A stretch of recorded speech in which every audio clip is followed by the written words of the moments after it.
Welcome to the Negotiation in Real Life podcast.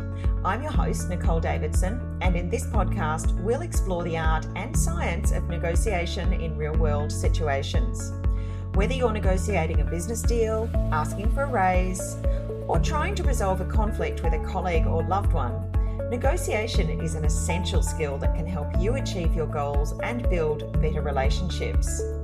Through interviews with experts, real-life stories, and practical tips and techniques, we'll deep dive into the strategies and tactics that can make you a better negotiator. From understanding your own negotiation style, to reading body language, handling difficult conversations, and overcoming common challenges, this podcast will give you the tools you need to negotiate with confidence and achieve your objectives. So whether you're a seasoned negotiator looking to refine your skills, or someone who's new to the game, join us as we explore the world of negotiation in real life.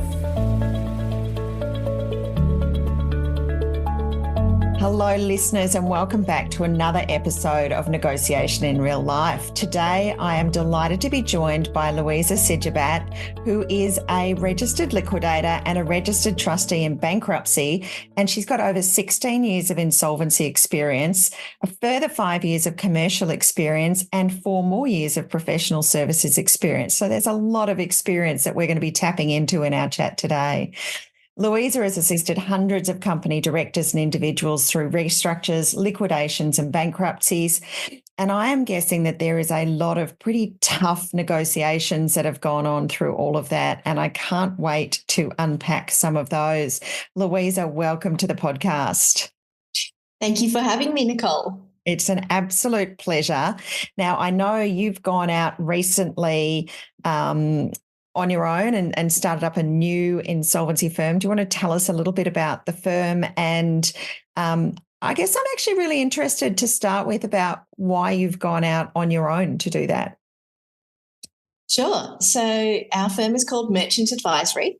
It's a year old at this point in time. Happy birthday. Thank you very much. The main reason I decided to establish my own firm was I wanted to be able to set the culture, the tone, the vision, and the direction of how we do what we do. There are very many good people out there doing very many good things. I just had my own ideas and creativity that I wanted to implement further than I could where I was at previously. So I decided if I established my own firm, that would be the green field in which we could try and grow what I had in my mind. I love that. That's fantastic. And I think well done for stepping out. And I'm guessing it must have been a pretty scary thing to go out on your own. And it's great to see, particularly in the insolvency space where, you know, there's a big dominance of sort of larger players, I think, at certain parts of that industry.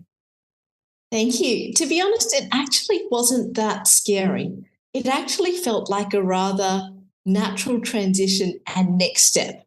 Yep. There was definitely heaps of work involved, but there didn't seem to be a scary element, to be honest. That is great to hear. All right, well, let's have a bit of a chat about negotiation, because I know, having worked in insolvency myself, that there are negotiations going in all different directions, and it's a really significant part of what it takes day to day. First question is, having worked for all of these years in an area that does have a huge number of negotiations, what's been the most significant thing that has helped form the way you approach negotiations today? Sure.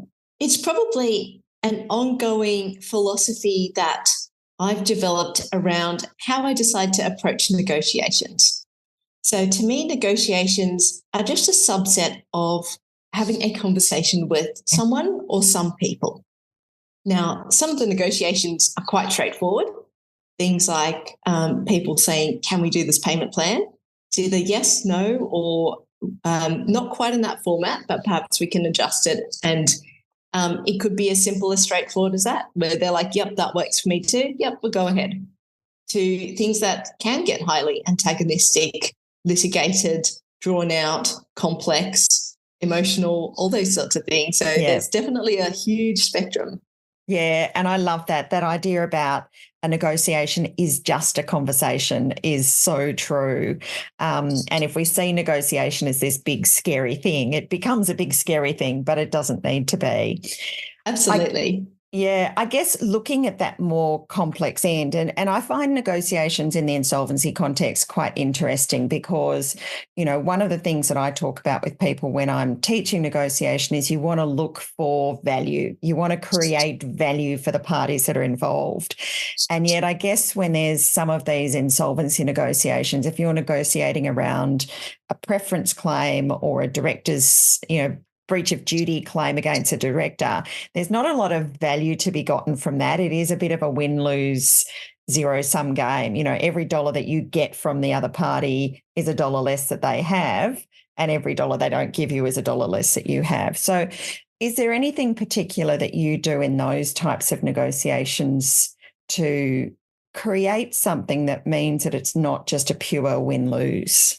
Yes and no. So definitely around some of those tougher negotiations, or just say there is a director who's taken out millions of dollars from their company, and perhaps a creditor has had to apply to court to put the company into liquidation because the director hasn't even put his or her own company into liquidation.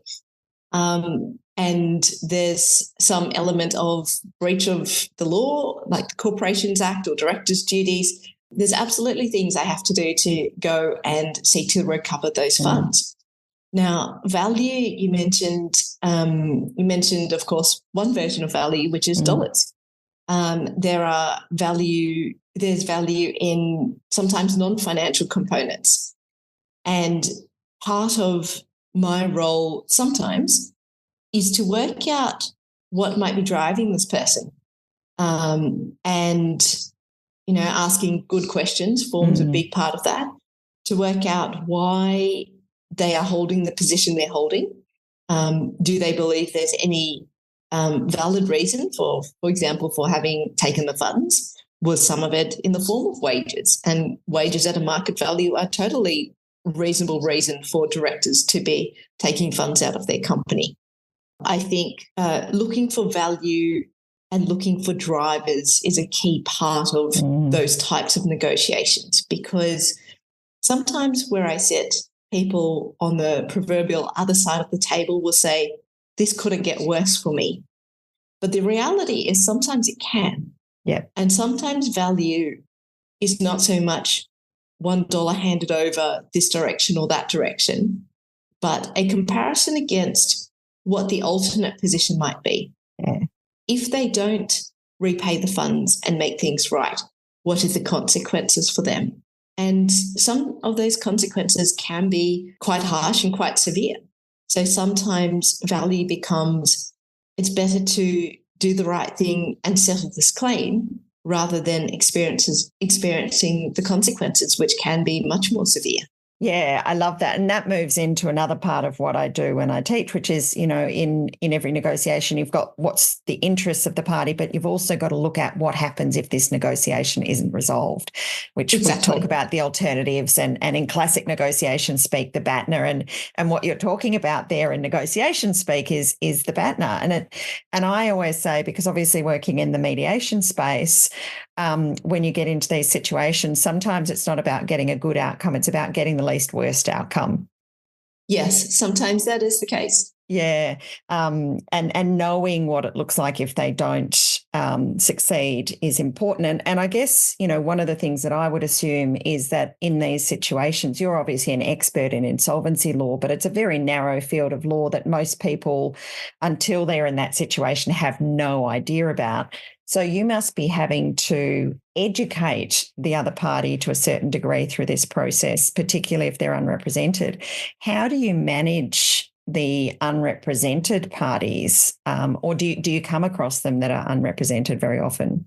We definitely do come across parties who are not represented, because sometimes we're just talking with the director, the bankrupt, a creditor, and we're just talking to them over the phone. And sometimes that conversation can include elements of negotiation. What are we going to do next and why?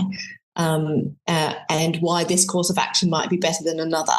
And sometimes those conversations aren't contentious at all. So a lot of the time we find that if we're clear in our explanations, that we're providing information that is useful to the situation in an appropriate level of detail. So not too detailed, but not without detail either.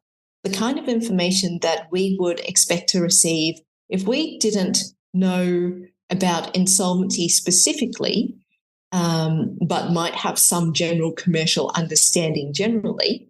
What kind of information would we want to receive in order to make a good quality decision? And that's kind of where we aim to provide our information, and the way we aim to provide our information probably is a better expression of that. Yeah, no, and once again, I think that's really great, because what I hear there is a really good degree of empathy about thinking about, if I were this person, what might I know, what might I need to know, and it's really putting yourself in that position, which I think is really important. The other thing, of course, is you're dealing with people in times where they under massive amounts of stress.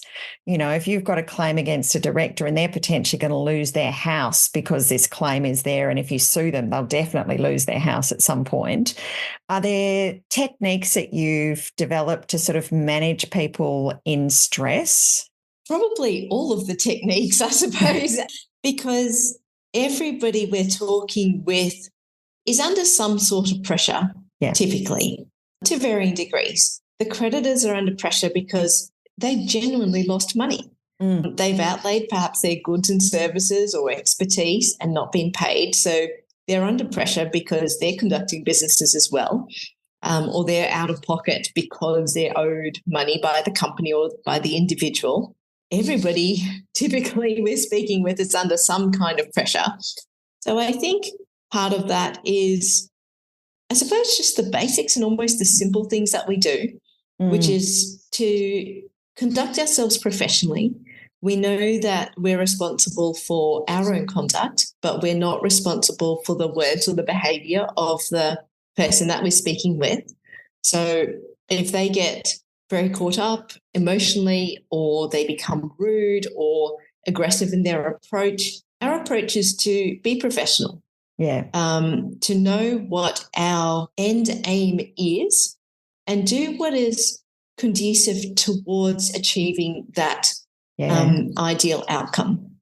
And us carrying on, or I suppose responding with the same level of emotion that they might carry, is usually not going to help the situation.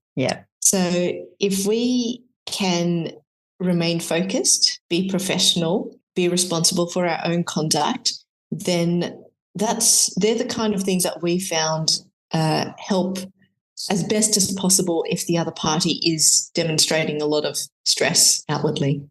Yeah, absolutely. And I think, once again, what the research tells us as well is if we can just make that person feel heard, that ability to feel heard actually can help reduce the outward signs of their stress and pressure as well. And that being able to stay calm in the moment as a negotiator is a really key skill. It sounds like you must do that pretty well. We do our best. We're definitely not perfect, but we all do our best, I think. Look, none of us are perfect, are we? I always say to people, particularly, I don't know about in the work context, but if anyone ever saw me negotiating with my kids at home, they would never hire me on a professional basis, because there are times we lose our cool. Quite possibly that might be the best training ground. I've often said that, only half jokingly, amongst my team, that if you can negotiate with toddlers and children, you are well positioned to have conversations in our role sometimes. Absolutely. I love that. I want to talk a little bit about litigation in the context of insolvency as well, because I know there's a lot of litigation goes on in insolvency, and, I have a bit of a vested interest in this concept, because one of the things that we know about litigation is that 95% of cases, in excess of 95% of cases that get started, actually never see the courtroom in terms of getting to trial. They settle beforehand. Now, when I look at this, particularly in the context of litigation, where every dollar spent on litigation is a dollar less for the creditors if there's going to be a return to creditors, how do you experience, where do you sit in the ability to try and mediate and negotiate some of these things at an early stage in the legal proceedings versus waiting until sort of settling on the courtroom steps? Some of this is within my control and some of this is not. Yeah. Because if it is involving litigation, there is at least one other party, sometimes more than one other party. And sometimes if there's more than one other party, their interests might not be totally aligned either. So our approach is to do our best to assess what is reasonable and sensible at that point in time, to know roughly where we want the outcome to land in an ideal world, and to take our steps and do what is within our control to get there. Yeah. We are well aware that some things are outside our control, and we will make plans to cater for that and cater for the likely actions of the other party or parties.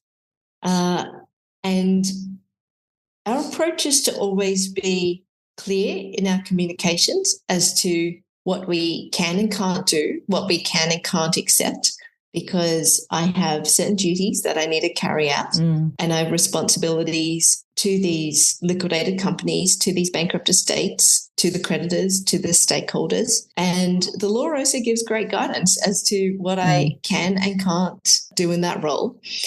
And part of my role, I believe, including when it gets to a litigated stage, is to be able to communicate what I can and can't do and why, honestly, because most people, or at least their solicitors, at least have some of a rational understanding of what I'm saying. Now, they may or may not agree, but if they can understand what I'm saying, that sometimes helps a significant portion of the time, because they realize I'm working within constraints and I've communicated them so that they understand what I'm doing and why. And then it's up to them to respond as to whether they agree, disagree, agree somewhat, disagree somewhat, agree a lot or disagree a lot. And that is, we live in a world of free will, of course. So that is entirely up to them as to how they choose to respond. But if I've done my job, that they will at least understand rationally, if they are willing to be rational, why we're doing what we're doing. And then it's up to them to decide their position from there. Yeah. And I think that's really key, isn't it? Because understanding where you have the flexibility to deal, compared to if it was just a pure commercial transaction where an ordinary person representing a company has a lot more freedom, it is important for people to deal with that. I think there still needs to come an element, and this isn't your job to do it, but although the person might get it on a rational level, there still needs to be some work about them managing the emotional response to all of that, which, once again, I think for me as a mediator, that's a big part of what my job is in with this, because the lawyers and the insolvency practitioners are all very good about talking to the rational components, but unless you can get the emotional sorted as well, which is not your role, and you're probably not best placed to help them with their emotional sides, that's where you need to get that real transition. I think it's interesting, though, and given that we know that insolvencies are on the rise given the economic climate and, what's going on out there, particularly in certain industries, it's going to be more likely that a number of businesses will at some point come into contact with a liquidator or a bankruptcy trustee. For someone who is finding themselves perhaps for the first time negotiating with a liquidator or a trustee in bankruptcy, what would be your advice for them to make the process as smooth as possible? So there are many different types of liquidators and bankruptcy trustees,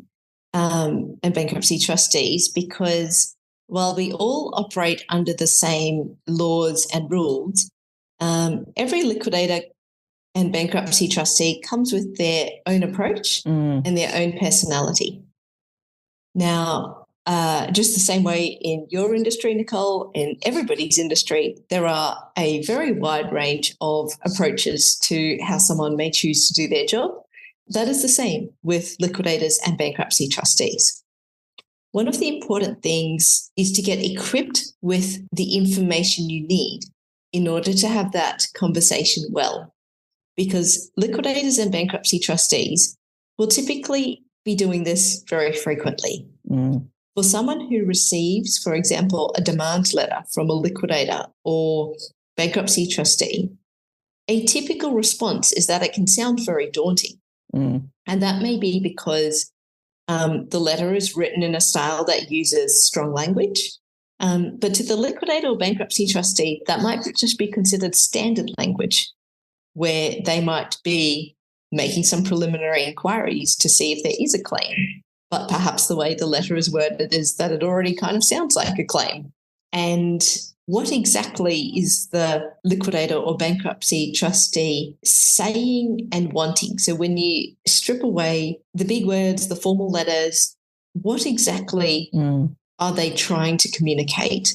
And sometimes that might involve the help of a solicitor or somebody experienced in the area of insolvency. It is quite niche. It's not a mystery, and there's nothing that people can't learn about it. And solicitors often very well positioned, especially if they have a specialty in insolvency and restructuring, or they've worked in that area a lot, to understand what the liquidator or bankruptcy trustee is actually trying to say or actually trying to get at, and to equip you with the knowledge as to if they do or don't have a case, because sometimes there might be no case. And then your job or your solicitor's job is to communicate that they might have no case.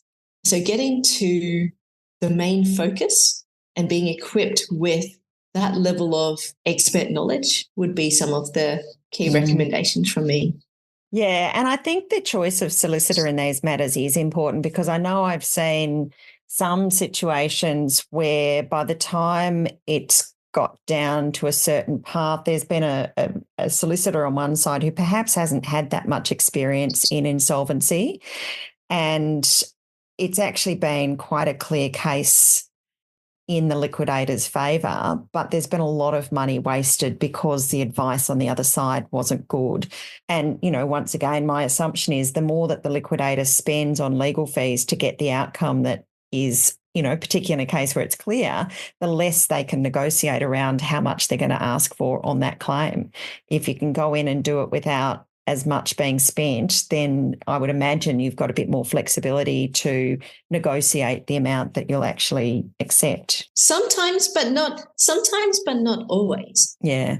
It depends on what information the liquidator has, because if it goes longer, or ideally early on, if it's possible to identify any information that you might hold that the liquidator or bankruptcy trustee might not have, but is in your favour, and being able to provide that to the liquidator or bankruptcy trustee, that can be a very worthwhile exercise. So there are certain things in the process that, even if it means that the process extends a little bit, can help somebody when negotiating with a liquidator or bankruptcy trustee, because it is that identifying of what is the liquidator really after, and what are the points at which I can disprove his or her claim, and being able to find the right evidence, if it exists, of course, and being able to communicate that, whether that's the provision of documents or providing explanations. So sometimes if it goes longer, it can be for a worthwhile reason, but also if it's dragging along for whatever reason unnecessarily, of course, then there's the build-up of costs for everybody, which isn't a good situation.